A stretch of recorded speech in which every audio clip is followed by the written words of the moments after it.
नमस्कार, मेरा नाम प्रियंका सक्सेना है।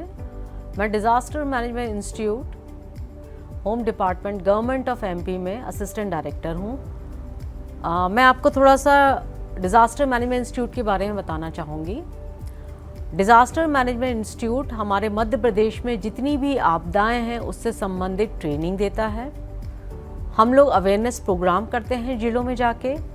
इसके अलावा हम कंसल्टेंसी करते हैं इंडस्ट्रीज़ में, जहाँ पर इंडस्ट्रीज़ के of site and on site plan, safety audit, hazard analysis, risk analysis के बारे में हम कंसल्टेंसी भी करते हैं। इसके अलावा हम विभिन्न मुद्दों पे ट्रेनिंग देते हैं गवर्नमेंट डिपार्टमेंट्स को। हमारे यहाँ जितने भी एमपी में जितने भी गवर्नमेंट डिपार्टमेंट हैं उससे संबंधित सभी डिपार्टमेंट को ट्रेनिंग कैलेंडर के समय बुलाया जाता है और उनके डेट्स के अकॉर्डिंग हम उनको ट्रेनिंग के लिए इनवाइट करते हैं। ट्रेनिंग में हम मध्य प्रदेश में जितनी भी आपदाएं आती हैं, जैसे हमारे मध्य प्रदेश में जो आपदाएं हैं, फ्लड है, अर्थक्वेक है, ड्राउट है, ओलावृष्टि है, इंडस्ट्रियल डिज़ास्टर है, इसके अलावा फायर है, स्टैम्पीड्स हैं, इन सब के बारे में हम ट्रेनिंग ऑर्गेनाइज करते हैं। ये 3 to 5 डेज़ ट्रेनिंग होती है और इसमें विभिन्न मुद्दों पे विभिन्न टारगेट ग्रुप के लोगों को उनके हिसाब से ट्रेनिंग दी जाती है।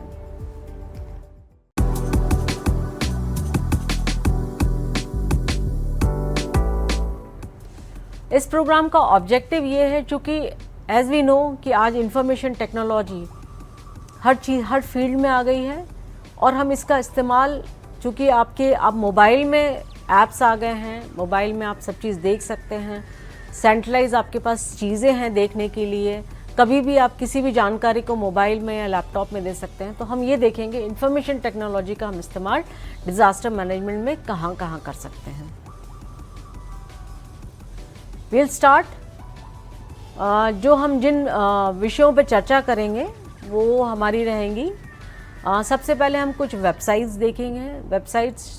वो वेबसाइट्स देखेंगे, वो गवर्नमेंट वेबसाइट्स देखेंगे जो डिज़ास्टर मैनेजमेंट के लिए जिन्होंने एक्ट्स, गाइडलाइंस, ये सारी पॉलिसीज़ बनाई गई हैं, हम वो वेबसाइट्स के बारे में चर्चा करेंगे। फिर हम GIS के बारे में चर्चा करेंगे। GIS is, as all we know, is geographical information system, जहाँ इसका मतलब होता है हम ज्योग्राफी में इंफॉर्मेशन डाल के वो ज्योग्राफी के थ्रू या मैप के थ्रू या उस जगह को विजुअलाइज करते हो इस इंफॉर्मेशन को हम देखते हैं। ये डेटा हमारे पास रिमोट सेंसिंग के थ्रू आता है जिसको हम देख पाते हैं। हम GIS का इस्तेमाल डिज़ास्टर मैनेजमेंट के कई डिज़ास्टर्स में करते हैं, वो मैं आपको आगे बताऊंगी। नेक्स्ट हम जो चर्चा करने वाले हैं that is MIS, management information system. इसका मतलब होता है इंफॉर्मेशन को हमें कैसे जमाना है या कैसे रखना है। That is called database, as we all aware कि हमें जैसे डेटाबेस को कैसे रखना है ताकि हम उस इंफॉर्मेशन को एक्सट्रैक्ट कर सकें as per our requirement. For example, MIS का एक एग्जाम्पल, बहुत अच्छा एग्जाम्पल है। हम टिकट बुक करते हैं, हम सोर्स डालते हैं, डेस्टिनेशन डालते हैं, we got a list of the trains and we select the train according to our timings, according to our availability and we book the ticket. ऐसे ही हम डिज़ास्टर मैनेजमेंट में MIS का इस्तेमाल करेंगे। I'll share you a website on MIS. Now the fourth is apps. Apps चूँकि आजकल बहुत ज़्यादा प्रचलन में है। Why they are in प्रचलन? First of all, these are the short form of the application. Application आपके होती हैं जो आप लैपटॉप में देख पाते हैं या डेस्कटॉप में देख पाते हैं। It's a heavy weightage things. तो ऐप्स होती हैं जो आपके मोबाइल में एंड्रॉयड बेस्ड और for the particular task, for the specific task वो आपको पर्पस सर्व करती हैं।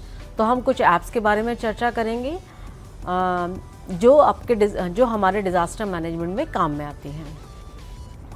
फिर सेंसर्स, हम सेंसर्स की बात करेंगे कि how the sensors are useful in the disaster management. We also talk about the robotics. Nowadays we are taking use of the robotics in search and rescue. जहाँ हम नहीं पहुँच पाते हैं, जहाँ हमारा पहुँचना मुश्किल है, वहाँ हम रोबोटिक्स का इस्तेमाल करते हैं। Then we will see drones, how the drones are helpful in disaster management. And the last is artificial intelligence. हम आर्टिफिशियल इंटेलिजेंस आजकल बहुत सुन रहे हैं, व्हाट इज़ दिस, उसके बारे में भी हम चर्चा करेंगे, how it is useful in the disaster management.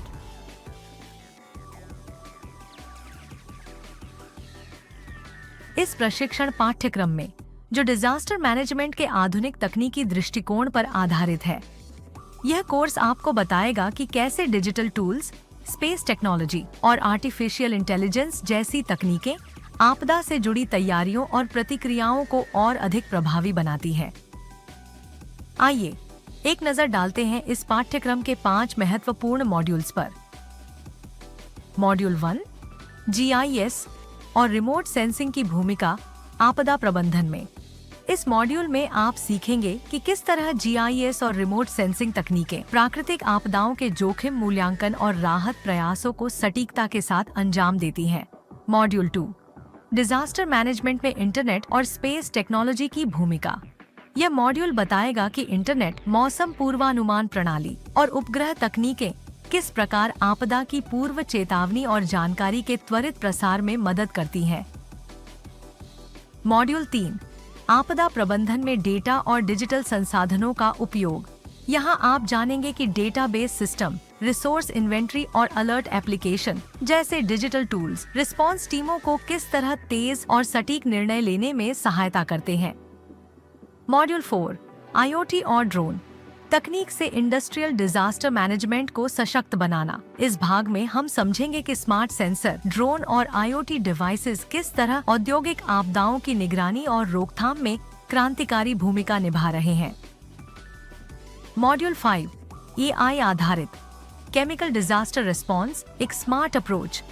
इस अंतिम मॉड्यूल में आप जानेंगे कि कैसे आर्टिफिशियल इंटेलिजेंस, सेंसर डेटा और ऑटोनोमस रोबोटिक सिस्टम्स के माध्यम से केमिकल आपदाओं का प्रभावी मूल्यांकन और रिस्पॉन्स संभव हो पा रहा है। तो आइए अब पहले मॉड्यूल की ओर बढ़ते हैं।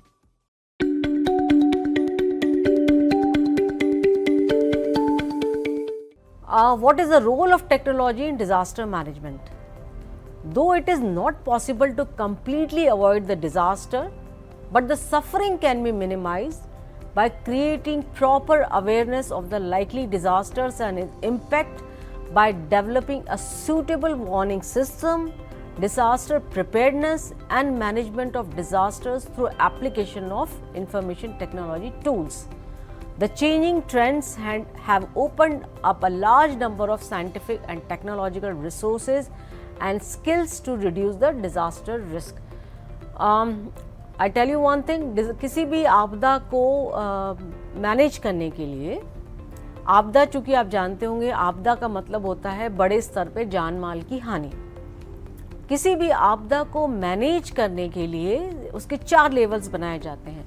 पहला, अगर हमें मालूम है हमारे यहाँ कोई आपदा आती है तो उसके लिए हम प्रिपेयर्डनेस क्या कर सकते हैं, क्या आवश्यक ऐसी तैयारियां कर सकते हैं जिससे उस आपदा को मैनेज किया जा सके या कम किया जा सके उसके इम्पैक्ट को। फिर सेकंड होता है मिटिगेशन। मिटिगेशन का मतलब होता है कि हम ऐसे कौन से structure, non structural mitigation measures ले सकें जिससे उस डिज़ास्टर को मैनेज और कम कर सकें। थर्ड होता है रिस्पॉन्स। रिस्पॉन्स के लिए सबसे पहले तो हमारे पास वार्निंग सिस्टम होना चाहिए। अच्छा, वार्निंग सिस्टम हम वार्निंग ऐप्स के थ्रू भी दे सकते हैं। आजकल बहुत सारे ऐप्स प्रचलन में है।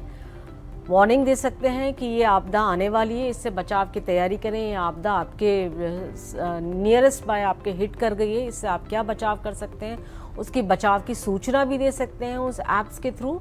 और रिस्पॉन्स में इसके अलावा फोर्सेस भी होती हैं। फोर्सेस होती हैं रिस्पॉन्स SDRF एंड NDRF, जिन्हें बोलते हैं स्टेट डिज़ास्टर रिस्पॉन्स फोर्स और नेशनल डिज़ास्टर रिस्पॉन्स फोर्स। ये वो फोर्स हैं जो आपको डिज़ास्टर के समय रेस्क्यू करने के लिए, आपको बचाने के लिए आपके पास पहुंचती हैं। अब वापस आते हैं अपनी इंफॉर्मेशन टेक्नोलॉजी में। It may be observed that advancement in information technology in the form of internet, GIS, remote sensing, satellite communication can help a great deal in planning and implementation of hazardous reduction measures. हम इन्हीं सब मुद्दों पे चर्चा करने वाले हैं जिससे हम आपदा को कैसे मैनेज और कैसे कम कर सकते हैं। जैसे मैंने आपको बताया कि हमारे मध्य प्रदेश में, चूँकि disaster management institute government of MP का ऑर्गेनाइजेशन है, तो हम MP में जो भी आपदाएं आती हैं, जैसे मैंने बताया कि 2 तरह की आपदाएं हैं, natural and man made. Natural में हमारे पास है फ्लड, हमारे मध्य प्रदेश में जो आता है फ्लड है, अर्थक्वेक है, ड्राउट है, ओलावृष्टि है, लैंडस्लाइड्स हैं। इसके अलावा मैन मेड में हमारे इंडस्ट्रियल डिज़ास्टर हैं और फायर है, स्टैम्पीड है, ये सारे मैन मेड डिज़ास्टर्स हैं। तो हम इन्हीं सब आपदाओं में अपने आईटी टूल्स का इस्तेमाल करके हम पहले देख पाएंगे कि इसका हज़ार्ड कितना हो सकता है, क्या प्रिपेयर्डनेस मेजर्स ले सकते हैं हम, हमारे पास कौन कौन से रिसोर्सेज अवेलेबल है, ये भी हम ऐप और एप्लीकेशंस के थ्रू देख पाएंगे कि हम कितनी तैयारी है हमारी उस आपदा से निपटने के लिए, और हम वहाँ जाके क्या क्या कर सकते हैं ये भी हम GIS के थ्रू देख सकते हैं। So we will discuss the module 1, that is role of GIS and remote sensing. Since GIS can improve the quality and power of analysis of natural hazard assessment, guide development activities, and assist planner in the selection of mitigation measures and in the implementation of emergency preparedness and response action. The specific GIS application in the field of risk assessment are hazard mapping to show earthquake, landslides, floods और fire hazards. इन सभी क्षेत्रों में हम इन सभी आपदाओं में GIS का इस्तेमाल करते हैं। कैसे करते हैं? सबसे पहले हम अर्थक्वेक की बात करें तो अर्थक्वेक में हम ये देख पाते हैं कि कोई अर्थक्वेक हिट कर गया तो कितने जोन तक, कितनी दूर तक इसका इम्पैक्ट हो सकता है और कितना इम्पैक्ट हो सकता है, ये सबसे पहले हम ये देख पाते हैं। फ्लड्स में भी ऐसे ही आजकल हम GIS का सहारा ले रहे हैं ये देखने के लिए कि अगर फ्लड आया तो कौन कौन से क्षेत्र डूब में आ सकते हैं, ये अभी हम देखने के लिए करेंगे। अभी इससे प्रिपेयर्डनेस नहीं है, अभी हम सिर्फ इसका एनालिसिस करने के लिए। सिमिलरली फायर हज़ार्ड्स, जैसे फायर हज़ार्ड्स को हम ये देख पाएँ कि कितना एरिया इससे प्रभावित हो सकता है या प्रभावित हो रहा है। अब ये हमें GIS में इंफॉर्मेशन कहाँ से मिलती है? GIS as you know geographical information system है, हम डेटा डालते हैं उसमें बैक एंड में, और फ्रंट एंड में हम मैप के थ्रू ये देख पाते हैं कि कितना इम्पैक्ट उस डिज़ास्टर का, उस आपदा का कितना इम्पैक्ट रहेगा। तो वो हमें सारी इंफॉर्मेशन रिमोट सेंसिंग से मिलती है। रिमोट सेंसिंग होता है सैटेलाइट्स जो पिक्चर्स भेजती हैं। आपने डिस्कवरीज में देखा होगा सैटेलाइट्स में हम क्लाइमेट चेंज देख पा रहे हैं, हम इम्पैक्ट्स देख पा रहे हैं, तो सारी चीज़ें हमें सैटेलाइट से मिलती हैं पिक्चर्स। तो remote sensing on the other hand as a tool can effectively contribute toward the identification of hazardous areas, monitor the planet for its changes or a real-time basis and give early warning to many impending disasters. तो हम सबसे पहले satellite से pictures लेते हैं, उस picture को GIS पे फ्रंट एंड पे उसको मर्ज करते हैं, उसके बाद हम ये देख पाते हैं कि उसका इम्पैक्ट कहाँ तक हो सकता है। अब ये एक हज़ार्ड वाइज एप्लीकेशन थोड़ा सा मैं आपको बताना चाहूँगी। जैसे ड्राउट में है GIS and remote sensing can be used in drought relief management such as early warning of drought conditions will help to plan out the strategies to organise the relief work.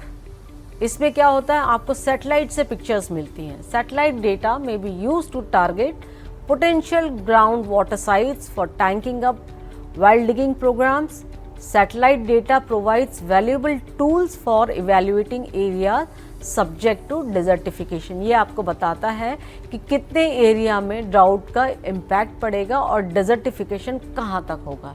ये हो गया drought से संबंधित। Then earthquake में GIS and the remote sensing can be used for preparing seismic hazard maps in order to assess the exact nature of risk.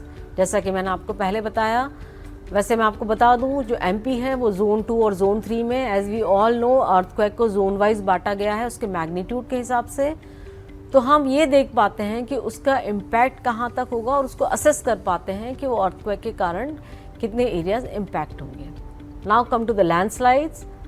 मध्य प्रदेश में जो landslides हैं, landslides पूरे नर्मदा बेल्ट के आसपास कुछ लैंडस्लाइड एरियाज़ हैं। ये हमारी जब हम वेबसाइट्स पर चर्चा करेंगे तब मैं आपको बताऊंगी कि लैंडस्लाइड एरिया कहाँ कहाँ है।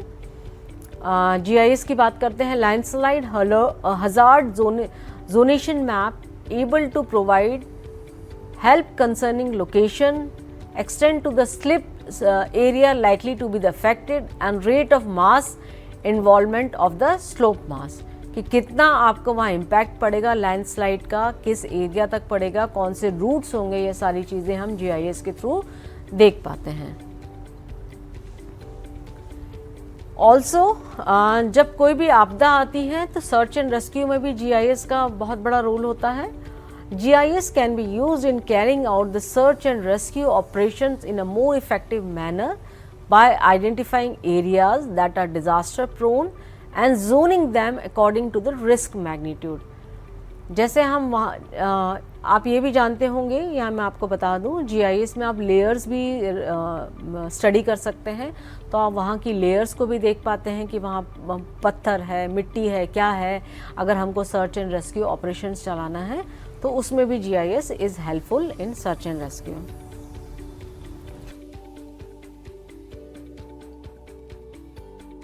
इस मॉड्यूल में हमने सीखा कि GIS और रिमोट सेंसिंग तकनीकों की मदद से प्राकृतिक आपदाओं का विश्लेषण, मानचित्रण और खोज व बचाव कार्य कितने प्रभावी तरीके से किया जा सकता है। हमने यह भी जाना कि कैसे विभिन्न आपदाओं जैसे सूखा, भूकंप और भूस्खलन के लिए GIS आधारित समाधान तैयार किए जा सकते हैं। चलिए बढ़ते हैं अगले मॉड्यूल की ओर।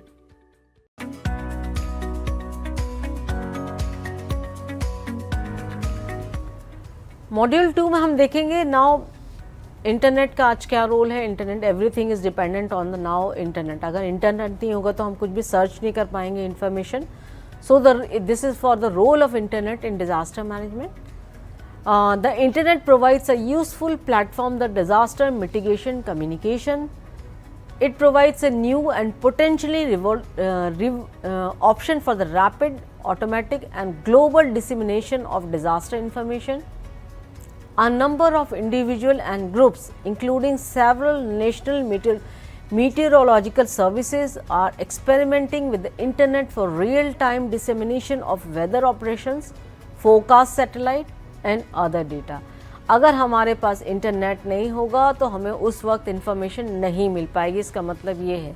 और एवरी वेबसाइट जो सैटेलाइट से इंफॉर्मेशन लेती हैं, वो फोरकास्ट करती हैं, हमको इंफॉर्मेशन भेजती हैं, ये सारी चीज़ें हम इंटरनेट के बिना ये सब पॉसिबल नहीं है। Warning in forecasting system and advance of forecasting, monitoring and issue early warning plays the most significant role in determining whether a natural hazard will assume the disaster proportion or not। ये दो जो website मैंने आपको बताई हैं, these are the website जो हमको warnings देती हैं, अर्ली वार्निंग्स बताती हैं, हमें वेदर फोरकास्ट करती हैं। One is IMD, as we all know, Indian Meteorological Department. Second is National Remote Sensing Agency, that is NRCA। इस वेबसाइट्स पर जाके हम देख सकते हैं, ये हर 2 घंटे में अपना डेटा अपना सारा अपडेट करती हैं, so that we can have the updated data of the climate, of the weather, of everything. Now what is the role of the space technology? Integration of space technology inputs into natural disaster monitoring and mitigation mechanism is crucial for the hazard reduction. हम space से, जैसा कि मैंने आपको बताया, satellites के through हम monitor करते हैं अपने प्लानेट को कि वहाँ से क्या चेंजेस हो रहे हैं। ये सारी चीज़ें हम इंटीग्रेट करते हैं GIS में और वहाँ पे सारी चीज़ें देख पाते हैं। The earth observation satellite provides comprehensive, synoptic and multi temporal coverage of the large area in real time and at frequent intervals, and thus have become valuable for continuous monitoring of atmospheric as well as surface parameters related to natural। As we are discussing कि ऐसी कौन कौन सी web platforms हैं जहाँ पे हम अपने India के बारे में, हम अपने मध्य प्रदेश के बारे में, डिज़ास्टर मैनेजमेंट से संबंधित जो भी एक्ट्स हैं, पॉलिसीज़ हैं, गाइडलाइंस हैं, वो सब देख सकते हैं, जहाँ हमें सारी जानकारी भी मिलती है।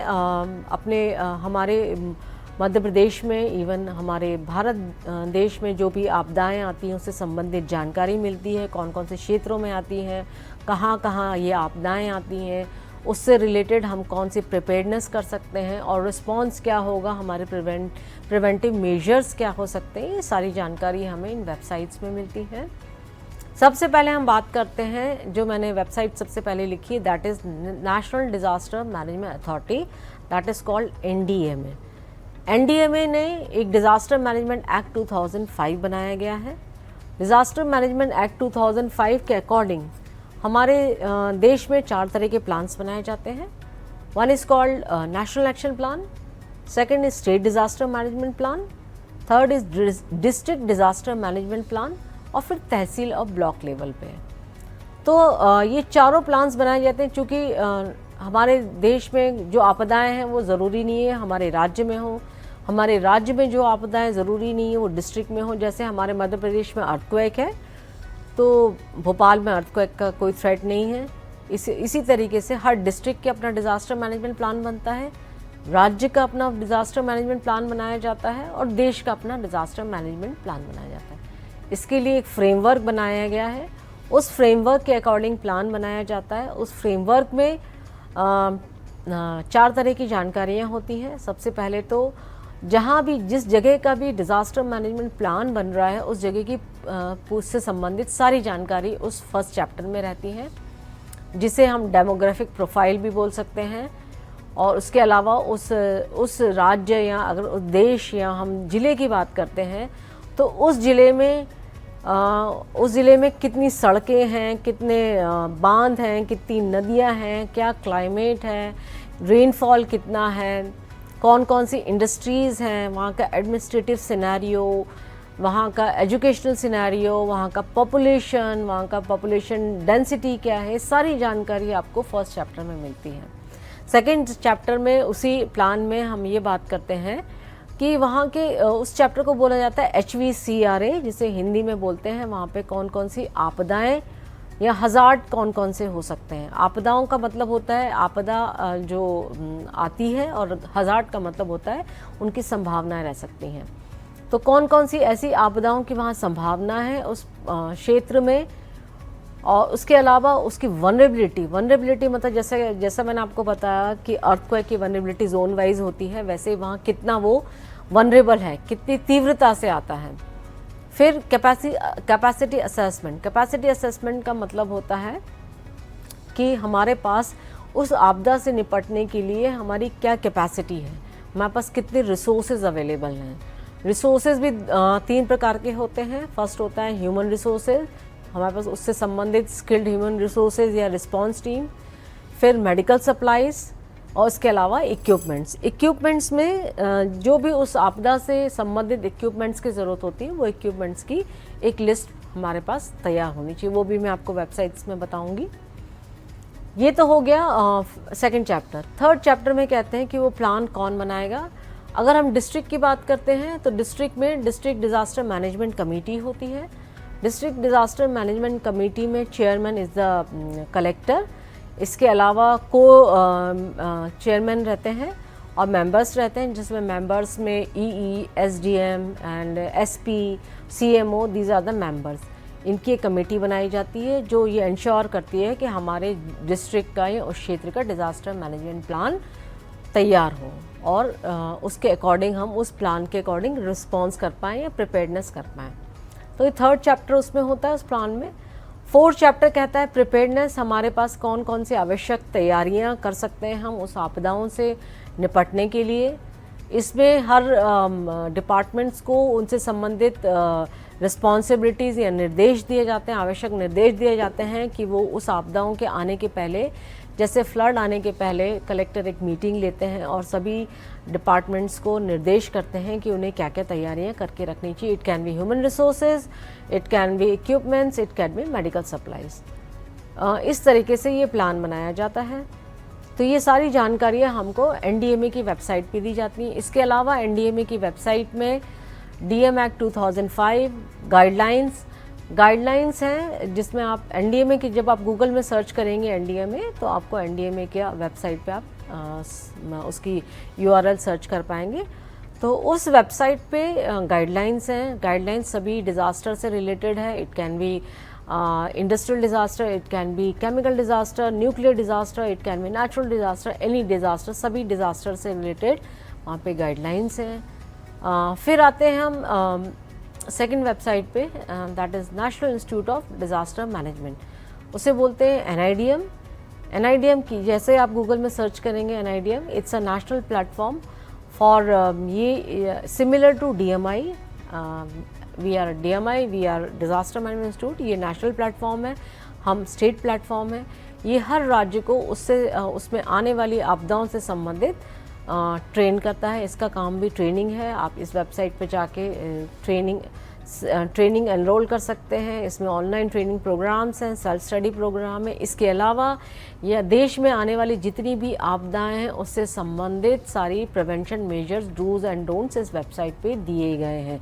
जैसे अगर हम देखें तो अर्थक्वेक के समय हमें क्या करना है और क्या नहीं करना है, दोनों जानकारी, ये आपको सब जानकारी NIDM प्लेटफॉर्म पे मिल जाएगी। इसके अलावा इस पर बहुत सारे पब्लिकेशंस भी हैं, इस पब्लिकेशंस पे जाके चेक कर सकते हैं।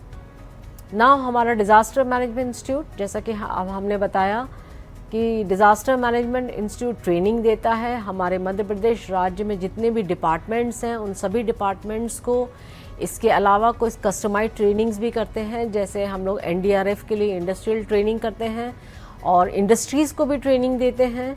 इसके अलावा हमारा काम कंसल्टेंसी है, हम इंडस्ट्रीज़ में जाके of site and on site plans, risk analysis, safety audit.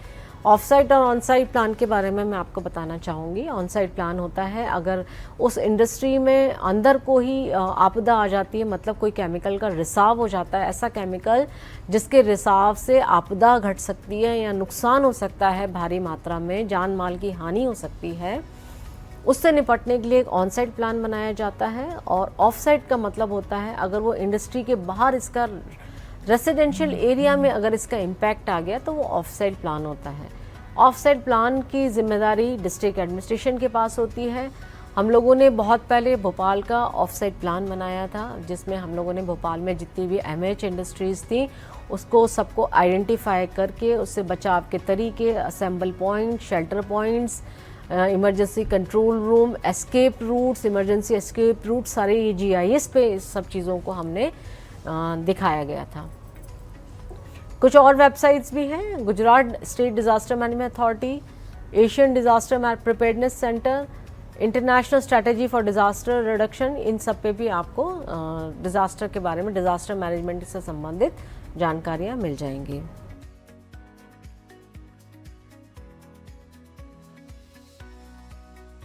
इस मॉड्यूल में हमने सीखा कि इंटरनेट और उपग्रह तकनीकों का उपयोग किस प्रकार पूर्व चेतावनी, डेटा साझा करने और जन जागरूकता बढ़ाने में किया जाता है।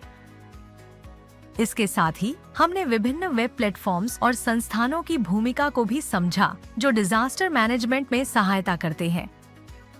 चलिए बढ़ते हैं अगले मॉड्यूल की ओर।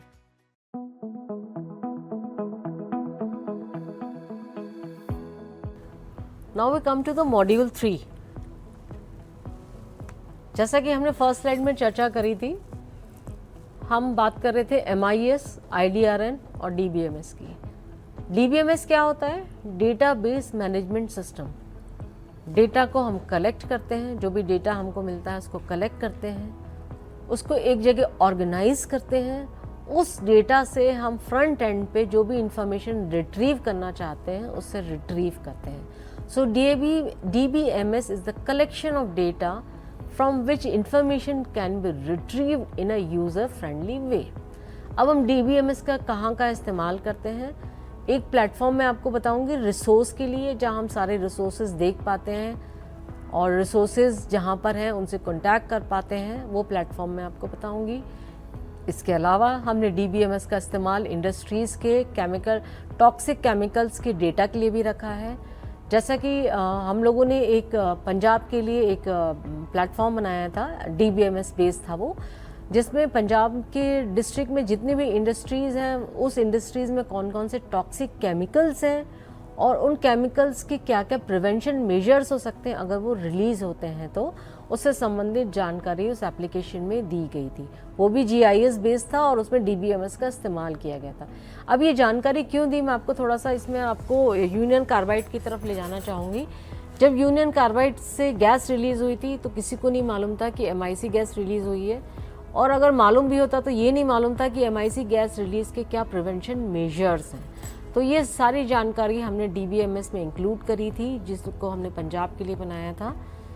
सो इस तरीके से हम DBMS का इस्तेमाल करते हैं ये देखने के लिए कि हमारे पास आसपास कौन सी इंडस्ट्रीज़ हैं और कौन से केमिकल्स हैं, और अगर उनका रिसाव हो जाएगा तो उनके लिए कौन कौन से प्रिवेंशन मेजर्स ले सकते हैं।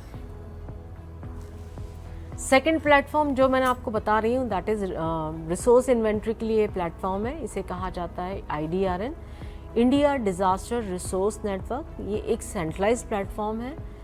इसमें जैसे कि डिज़ास्टर के समय या आपदा के समय हमें जो भी रिसोर्सेज की ज़रूरत पड़ती है, रिसोर्सेज जैसे कि मैंने आपको बताया, सबसे पहले मैन पावर, कि हमें रेस्क्यू टीम भेजनी है, स्किल्ड गोताखोर भेजने हैं अगर कोई डूब रहा हो तो, फिर इक्विपमेंट्स, डूब रहा है तो लाइफ बोट्स चाहिए, हमें जैकेट्स चाहिए और खाना चाहिए, सारी चीज़ें जो हमें काम आती हैं आपदाओं के समय, सारे इक्विपमेंट्स। फिर थर्ड होता है मेडिकल सप्लाईज़। मेडिकल सप्लाईज़ में वहाँ कौन कौन से मेडिकल सप्लाईज़ की ज़रूरत पड़ेगी, वो सारी चीज़ें, सारी जानकारी इस प्लेटफॉर्म पे मिलती हैं। इसमें हम, जैसे आपने देखा, फर्स्ट है स्टेट। हम स्टेट चूज़ करते हैं कि हमें कौन से स्टेट में ये जानकारी चाहिए या कौन से स्टेट में हमें ये इन्फॉर्मेशन देखनी है। फिर आता है डिस्ट्रिक्ट। डिस्ट्रिक्ट मतलब हम जैसे भोपाल में देखना चाहते हैं, हमने भोपाल चूज़ करेंगे, डिस्ट्रिक्ट में हम भोपाल चूज़ किया। फिर कैटेगरी में हम 3 तरह की कैटेगरी हैं, human resources, equipments and medical supplies. तो जिस तरह की हमें इंफॉर्मेशन देखनी है, जैसे मुझे इक्विपमेंट देखना है, मैं कैटेगरी में इक्विपमेंट सिलेक्ट करूँगी। फिर आइटम में कौन सा आइटम चाहिए, there are list of items under items. जैसे आपको अर्थक्वेक आ गया तो कटर्स की ज़रूरत है, इलेक्ट्रिक ड्रिल की ज़रूरत है, टॉर्च की ज़रूरत है, इन सब चीज़ों की ज़रूरत है, तो वहाँ पर ये आइटम सारे लिस्टेड रहते हैं। मैं उस आइटम को सिलेक्ट करूँगी और यहाँ सर्च फाइंड रिज़ल्ट करूँगी, तो रिज़ल्ट आता है मेरे पास। वो रिज़ल्ट ये बताता है कि वो आइटम मुझे कहाँ मिलेगा, मुझे किससे कांटेक्ट करना है। ये इसलिए है ताकि at the time of disaster और एट द टाइम ऑफ आपदा, कोई भी आपदा के समय हमें रिसोर्सेज लोकेट करने की ज़रूरत ना पड़े, हम अपने गोल्डन आवर वेस्ट ना करें, हमारे पास साफ सेंट्रलाइज इन्फॉर्मेशन मिल जाएगी। उसी वक्त हम उनसे कांटेक्ट करके या उन लोगों से या इक्विपमेंट के लिए या मेडिकल सप्लाईज़ के लिए फ़ौरन उस जगह पहुंचा सकते हैं सारी चीज़ें। अब मैं कुछ ऐप्स के बारे में आपको बताना चाहूँगी, चूँकि ऐप्स भी आजकल, जैसे मैंने आपको बताया, दीज आर वेरी हैंडी। आपके मोबाइल में है, आपकी पॉकेट में है, आप कहीं भी देख सकते हैं। You don't have to open your laptop, you don't have to open the desktop. It is Android based और एप्पल का है तो iOS बेस्ड हैं सारे। So first of app is Sachet. ये NDMA द्वारा जारी किया गया ऐप है, जिसमें आप फर्स्ट ऑफ ऑल आपके मोबाइल में GPS होता है, आपकी लोकेशन को वो ट्रेस करता है, और आपकी लोकेशन से संबंधित आपकी कोई भी अगर कोई भी आपदा है आसपास तो वो आपको अलर्ट नोटिफिकेशन भेजेगा। इसके अलावा आप उस आपदा से संबंधित अगर बचाव जानना चाहते हैं तो आपको इससे संबंधित बचाव भी आपको NDMA की वेबसाइट पे, इस ऐप पर, और NDMA की वेबसाइट में वीडियोस भी डले हुए हैं उस आपदाओं से बचने के लिए, वो आप जाके चेक कर सकते हैं। Now second app is Damini. Damini app lightning alert के लिए है, क्योंकि आजकल लाइटनिंग की घटनाएं बहुत बढ़ रही हैं, और ये आपकी लोकेशन वाइज आपको अलर्ट भेजता है कि आपके आसपास किस गति से या कितनी तीव्रता से लाइटनिंग की संभावनाएं हैं। इसके अलावा लाइटनिंग के समय अगर आप ओपन स्पेस में हैं तो आपको क्या प्रिकॉशन लेना। अगर आप सेफ प्लेस में हैं तो प्रिकॉशन लेने की ज़रूरत नहीं है, पर अगर आप ओपन स्पेस में हैं तो आपके डूज एंड डोंट्स क्या होने चाहिए, वो सारी जानकारी आपको ऐप्स में मिल जाएंगी। इवन आप NIDM की वेबसाइट में भी जाएंगे, जहां मैंने आपको बताया कि आपदाओं से संबंधित डूज एंड डोंट्स दिए गए, वो जानकारी आपको NIDM वेबसाइट पे भी मिल जाएगी।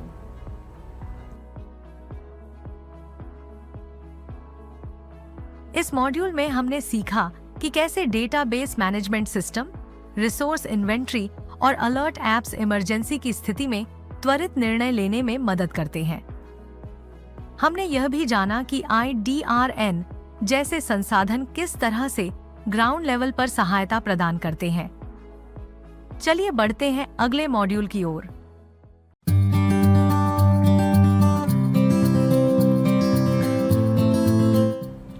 This is module 4। अब तक हमने नेचुरल डिज़ास्टर्स की बात करी है, अब हम इंडस्ट्रियल डिज़ास्टर की बात करेंगे। इंडस्ट्रियल डिज़ास्टर के लिए भी चूँकि हम लोगों को मालूम नहीं होता, हमारे पास आसपास हम बात करते हैं MH इंडस्ट्रीज़ की। MH इंडस्ट्रीज़ होती है मेजर हजार्डस इंडस्ट्रीज़। इसका मतलब होता है वो इंडस्ट्रीज़ जिनमें ऐसे टॉक्सिक केमिकल्स हैं जिनके रिसाव के कारण बहुत बड़े जान माल की हानि हो सकती है, लोगों को काफ़ी नुकसान पहुंच सकता है। As we have seen in the MIC case, Union Carbide में, जिसमें बहुत ज़्यादा लोग की डेथ हुई थी उसको इनहेल करने से MIC को।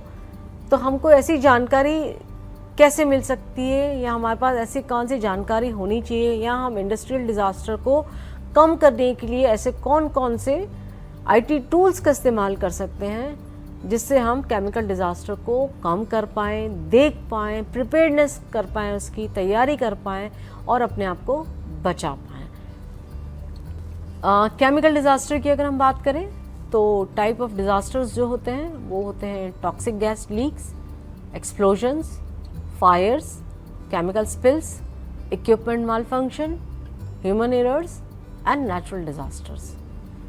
गैस रिलीज़ हो सकती है, एक्सप्लोजन हो सकता है, फायर लग सकती है, इक्विपमेंट माल फंक्शन हो सकते हैं, ह्यूमन एरर हो सकता है as we have seen in the Union Carbide case, और नेचुरल डिज़ास्टर, सुनामी, जैसे अभी आपने जापान का देखा होगा, जापान में सुनामी के कारण अर्थ को केमिकल डिज़ास्टर हो गया।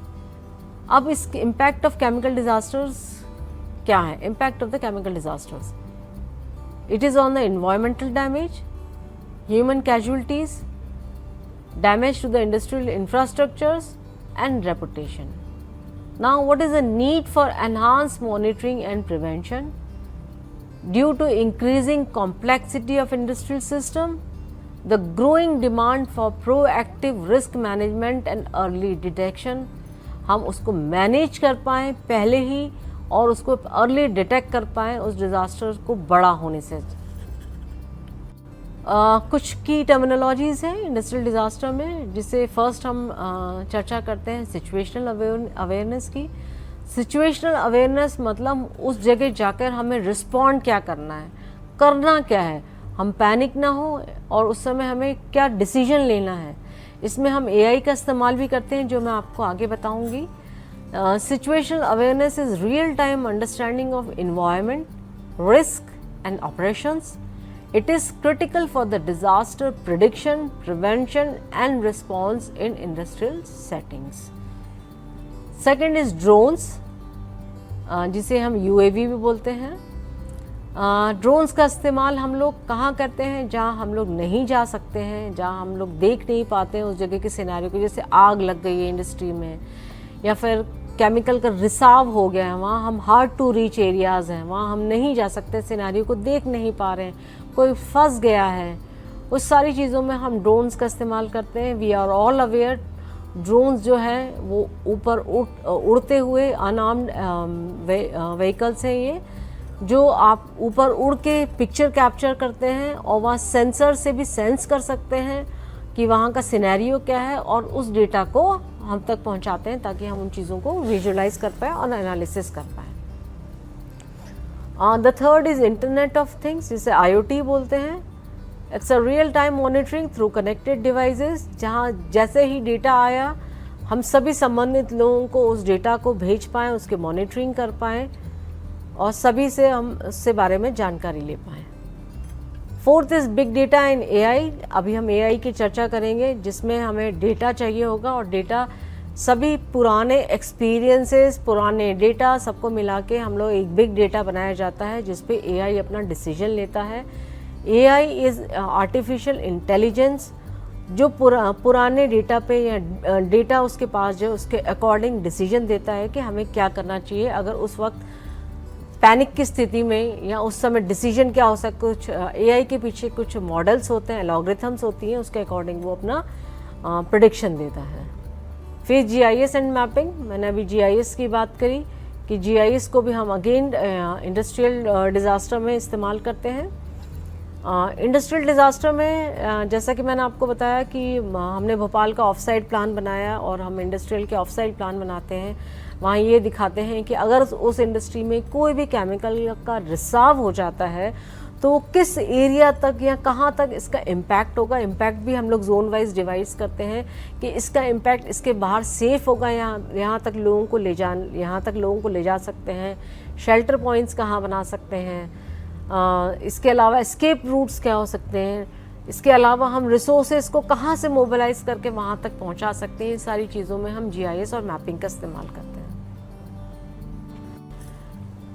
एरियल सर्विलेंस एंड मॉनिटरिंग, इसमें as I told you drones का इस्तेमाल करेंगे। Drones equip with cameras and sensors monitor chemical storage tanks, pipeline and hazardous zones जो ड्रोन्स के थ्रू देखे जाते हैं। Real time footage of potential hazards such as gas leaks, fire और structural damage, ये सारी चीज़ें हम ड्रोन्स के थ्रू लेते हैं और इसमें सेंसर्स होते हैं जिससे हम डेटा लेते हैं। Gas detection, drones integrated with the chemical sensors for toxic gases like CO2, methane, these are the examples of toxic gases, can detect leaks faster than the traditional method। ये आपको areas बता देंगे कितना, चूँकि हर chemical की property होती है, उस केमिकल की प्रॉपर्टी के अकॉर्डिंग और इन्वायरमेंटल डेटा के अकॉर्डिंग वो कितनी दूर तक कहाँ तक जाएगा, ये सारी चीज़ें स्टडी करके उसके जोन्स क्रिएट किए जाते हैं।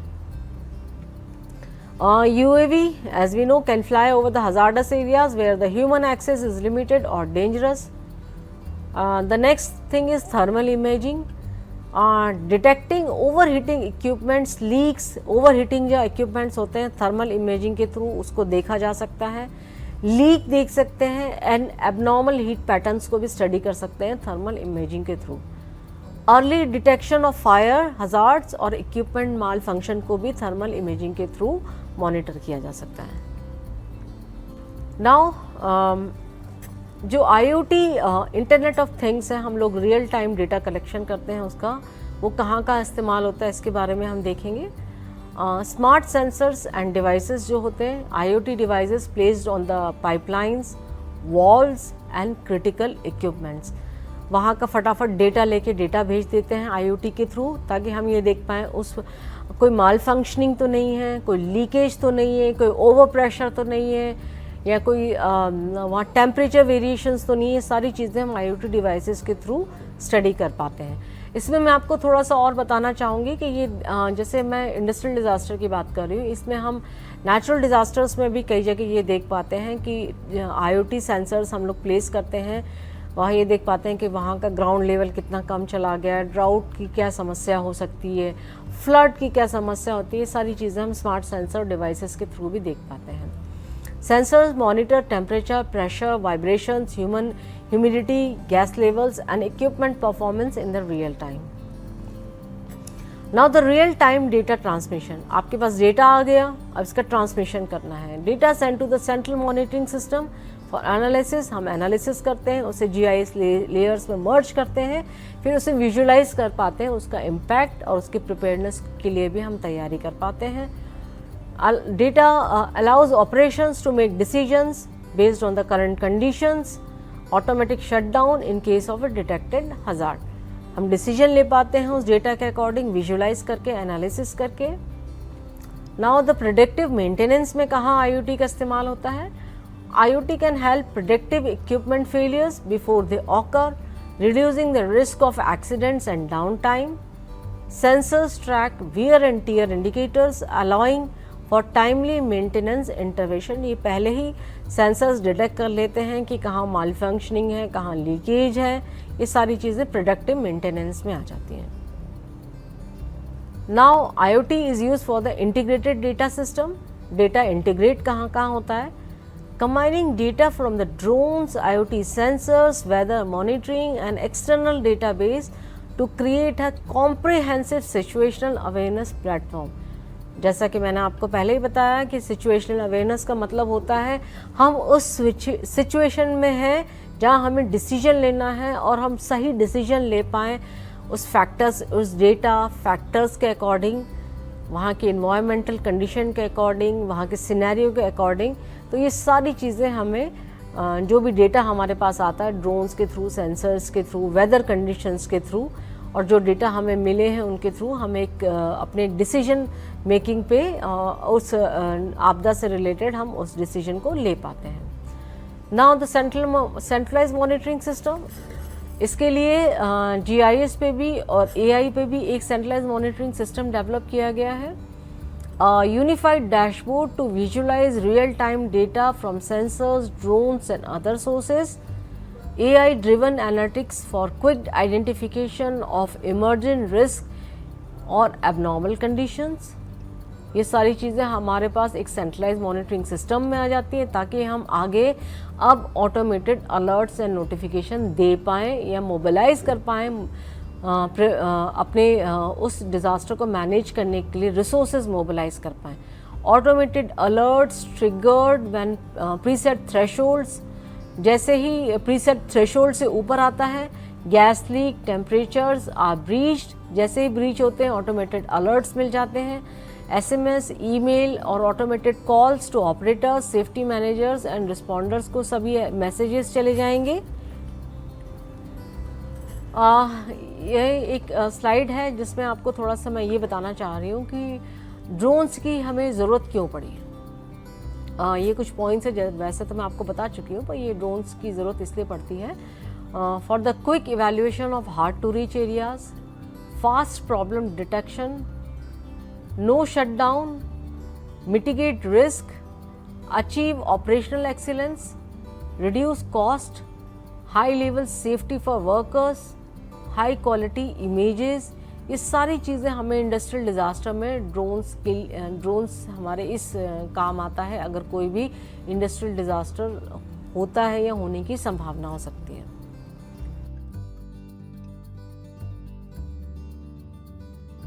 इस मॉड्यूल में हमने सीखा कि कैसे स्मार्ट सेंसर, ड्रोन और IoT डिवाइसेस इंडस्ट्रियल क्षेत्रों में संभावित खतरों की पहचान और निगरानी करने में मदद करते हैं। इसके अलावा हमने थर्मल इमेजिंग, गैस डिटेक्शन और डेटा इंटीग्रेशन जैसे टूल्स का उपयोग भी समझा। चलिए बढ़ते हैं अगले मॉड्यूल की ओर।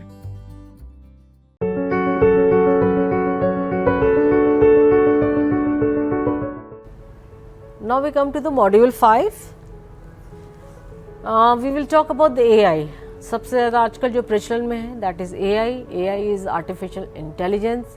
आर्टिफिशियल इंटेलिजेंस का हम आजकल सभी फील्ड में इस्तेमाल कर रहे हैं। ये मैं आपको बताना चाहूँगी, हम केमिकल डिज़ास्टर रिस्पॉन्स में AI का इस्तेमाल कहाँ कर रहे हैं। As I told you, artificial intelligence आपके डेटा, आपके एक्सपीरियंस के अकॉर्डिंग कुछ एल्गोरिथम्स होती हैं, मॉडल्स होते हैं जिसमें वो डेटा डाला जाता है, उसके अकॉर्डिंग वो आपको डिसीजंस देते हैं कि आपको करना क्या है या what step is to be taken. The power of AI in the chemical disaster response is when the disaster strikes at a chemical facility, time is essence. The power of artificial intelligence, we can revolutionize emergency response, rapid hazard assessment to autonomous robotic systems and predictive maintenance. इन सभी क्षेत्रों में, इन सभी चीज़ों में हम AI का इस्तेमाल करते हैं। Challenges of chemical disaster response, क्या क्या होते हैं हमारे पास अगर कोई भी केमिकल डिज़ास्टर होता है उसके रिस्पॉन्स में क्या क्या चैलेंजेस हैं। Unpredictable hazard, chemical disasters can involve a wide range of unpredictable hazards from toxic fumes to explosions, from posing grave risk to responders, lack of situational awareness, quickly gather and analyzing the data from the disaster site is crucial, but traditional methods can be the slow and inefficient. AI powered hazard identification and modeling, कहाँ हम AI का इस्तेमाल करते हैं chemical disasters में। Rapid hazard mapping, AI driven image recognition and sensors data analysis can quickly identify and map potential hazards, guiding responders to safety. Predictive modeling, Advanced AI algorithm can stimulate the spread of toxic gases, fires and other threats, informing evacuation plans and response strategies. Evacuation plan ये आपको ये evacuation routes आपको generate करके देगा और response कैसे करना है ये सारी generate कर देगा even in the predictive modeling के through. इसमें जो AI में जो डेटा आता है that is from the real time sensor data जो analysis करता है AI. सिचुएशनल अवेयरनेस आपको सिचुएशनल अवेयर करने के लिए AI powered analytics can process data from the IoT sensors in real time, providing responders with a comprehensive up to minute understanding of the situations.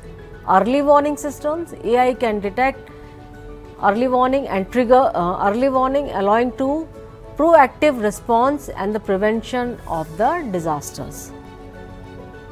Now AI driven अब robotics का भी इस्तेमाल कर सकते हैं जहाँ पर रोबोट्स होते हैं अंदर, जैसे जहाँ हार्ड टू रीच एरियाज़ हैं जहाँ हम नहीं जा सकते हैं वहाँ भेजने के लिए, सर्च एंड रेस्क्यू के लिए. बट अगर हम उसमें AI भी मर्ज करें तो वो अपने डिसीजंस खुद ले पाते हैं अंदर जाके सिचुएशनल अवेयरनेस के अकॉर्डिंग. तो AI guided robots can safely survey disaster zones, gathering critical data and identify hazards without risking and human lives. Autonomous system can perform targeted tasks such as shutting off valves or extinguishing fires in hazardous environments. Damage assessment. Robotic system equipped with sensors and computer vision can rapidly assess the extent of the damage, guiding repair and recovery efforts. यहाँ हम robotics का merge with the AI इस्तेमाल कर सकते हैं. AI driven predictive maintenance sensor monitoring के लिए, जहाँ हम सेंसर से जो डेटा आता है उसके अकॉर्डिंग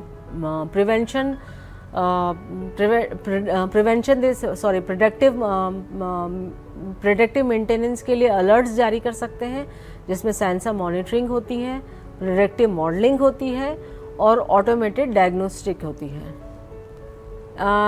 एक इवैक्यूएशन प्लानिंग में भी AI का इस्तेमाल किया जाता है जिसमें अगेन रियल टाइम डेटा लेके उसे प्रेडिक्टिव मॉडलिंग उसकी करके और फिर उसका एक इवैक्यूएशन प्लान AI तैयार करता है कि इस रूट से एक सेफ एस्केप बनाए जा सकते हैं. जैसा कि आप एक डेटा देख रहे हैं कि केमिकल डिज़ास्टर रिस्पांस में 50% अगर हम AI का इस्तेमाल करेंगे तो 50% reduction in emergency response time में इतना कमी आ जाएगी. इंजरीज़ में 30% और फैटलिटीज़ में 30%. 40% हमारा improvement of asset protection and recovery हो सकता है. इस तरीके से हम बहुत सारी चीज़ों को अपने जान माल की हानि को बचा सकते हैं AI के थ्रू.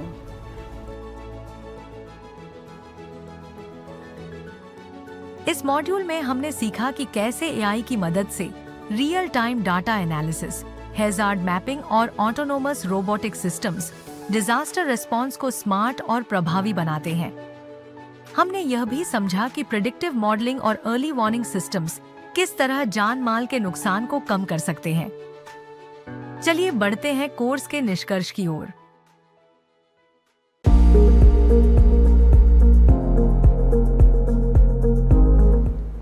Now thank you. आशा है ये जानकारी आपके लिए उपयोगी सिद्ध हुई होगी. इस विषय पर हमने एक प्रश्नोत्तरी भी तैयार की है. आप उन प्रश्नों का उत्तर दीजिए. उत्तर देने के बाद आपको एक प्रमाण पत्र प्राप्त होगा जो आपके लिए उपयोगी होगा. धन्यवाद.